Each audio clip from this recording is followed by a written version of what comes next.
I am Ferdinand Marcos, and I am the President of the Republic of the Philippines. I stand today on behalf of 110 million Filipinos. Hi everyone, hello universe, it's me again. Shout out sa inyo guys, mayroon tayong upload videos update. Shout out sa mga Marcos Lely supporters, Filipino and OFW. Nagsalita si Ombudsman Remulla. I think si Ombudsman marami talagang intel at maraming alam ito. Well, hindi na tayo magtataka dahil talagang maraming kumbaga tauhan para mag-imbestiga sa iba't ibang kaso, 'di ba? Or mga problema, mga issue. Siyempre guys, ombudsman siya.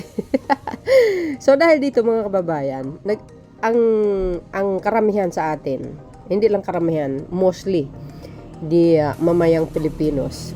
Bakit nga ba hindi umuusad? Kumbaga hindi nabigyan ng solusyon yung traffic sa EDSA. So maraming katanungan. Bakit kaya?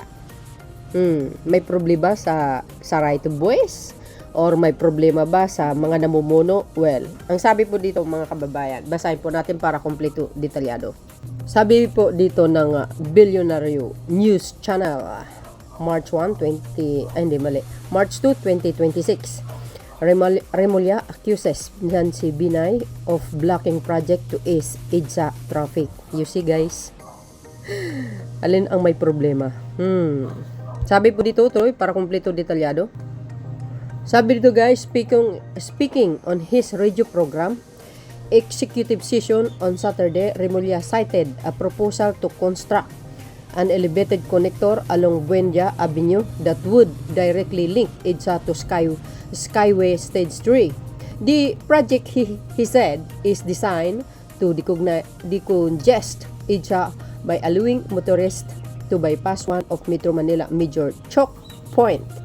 Sabi pa dito guys, tuloy, dito lang sa Makati mismo, may proposal diyan na lagyan ng second floor ang Buendia from EDSA papuntang Skyway to decongest EDSA.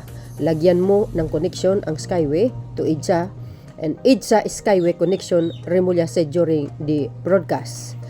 However, sabi niya ganon, Remulla claimed that the Makati City government has blocked the proposal.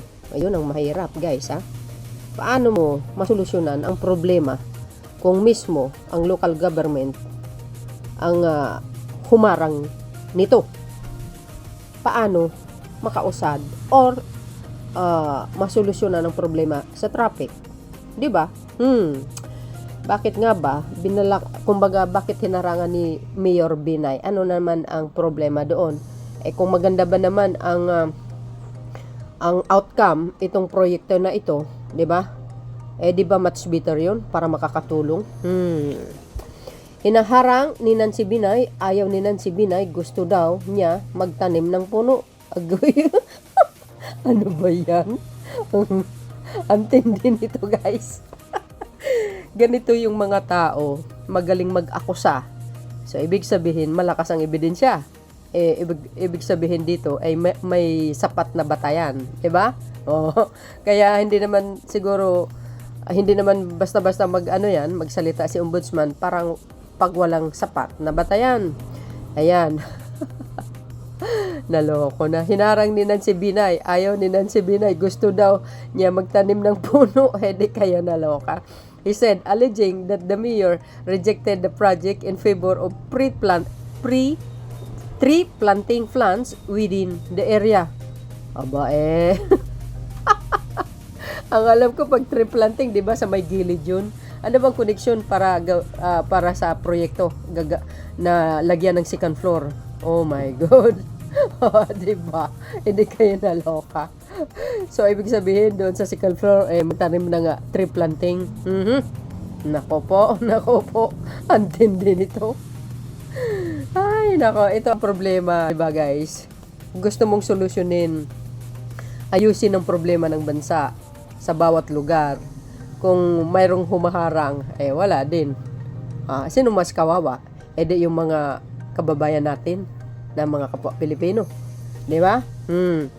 Nagsasuffer sila dahil nga dito sa grabing traffic talaga. Lalo pagdating dyan sa may Guadalupe, pamputang Makati, ha, hinay ko po. Grabe, antindi.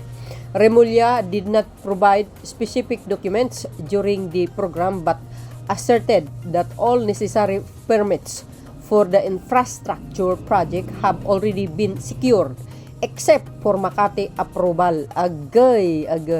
Eh di, kung ibig sabihin guys, no, I think maybe there's a reason why Mayor Binaya blocked that plan or that project. Baka may reason siya. Di ba? Who knows, hindi natin alam. Pero kung maganda naman ang proyekto at pinakita naman sa kanya, why not hindi siya pumayag? Yun ang tanong. Lahat ng permit nakahanda na, Makati na lang nang haharang. Agay. Ayan. The Ombudsman described Makati as in embudo or bottleneck where traffic slows significantly, particularly near the Buendia. Sabi ko sa inyo guys, pagdating sa mga sa area na yan, naku po, usad pagong talaga So kailangan talaga masolusyonan 'yan.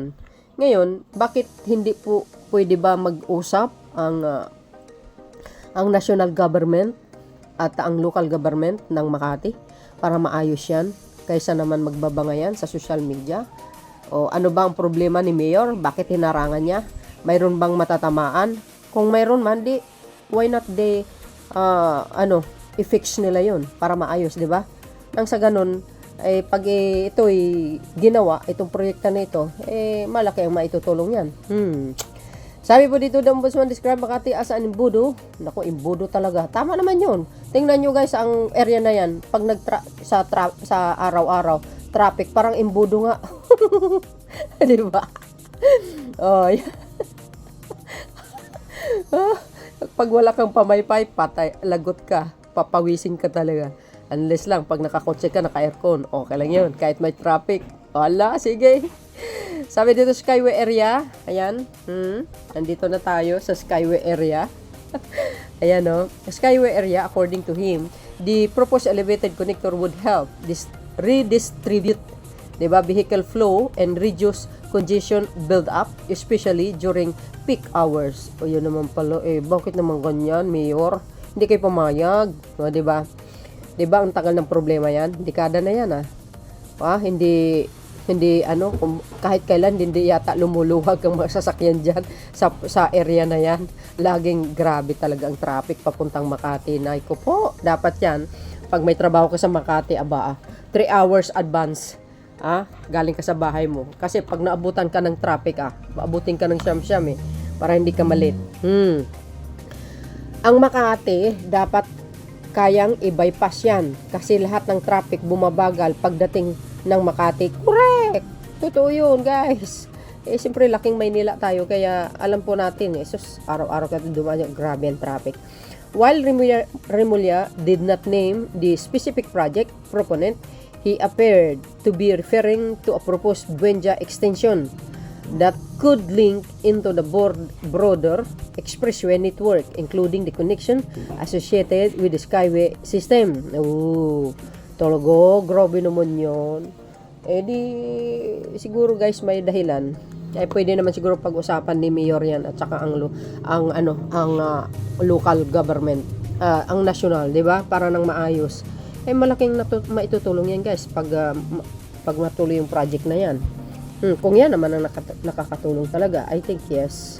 Remulla said his office would further look into the matter, signaling the possibility of an investigation into the alleged obstruction. Agay! Ayan na naman si Ombudsman mag-iimbestiga na naman talaga yan As of posting, there has been no official statement released by Makati City Government or Mayor Binay addressing the Remulla's claim. Agay. Sabi dito, job title.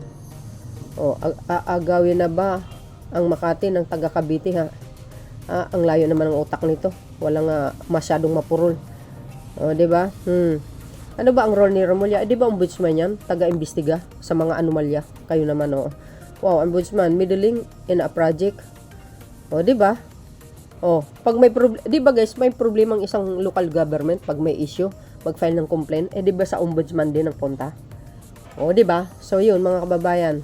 Mga tao nga naman talaga. Ayan ang aking pinaka-news updates. Kayo guys, ano po ang komento nyo tungkol dito? Well, hindi pa naman nagkaroon ng statement si Mayor kung ano ang reason bakit binablock niya ang paggawa ng proyekto na yan. Second floor, next naman. Ubenja extension. Basta yung area na yan, matindi talaga. Grabing traffic dyan. Sa totoo lang, usad pagong yun. Lalo na pag yung uwian sa hapon, ay nako po, super duper kadaming sobrang traffic. So yun guys, ang aking pinaka-latest update. Thank you guys for watching. See you again on my next upload. Bye bye bye and babus. God bless Philippines. Bye everyone. Follow me and likes guys. Thank you.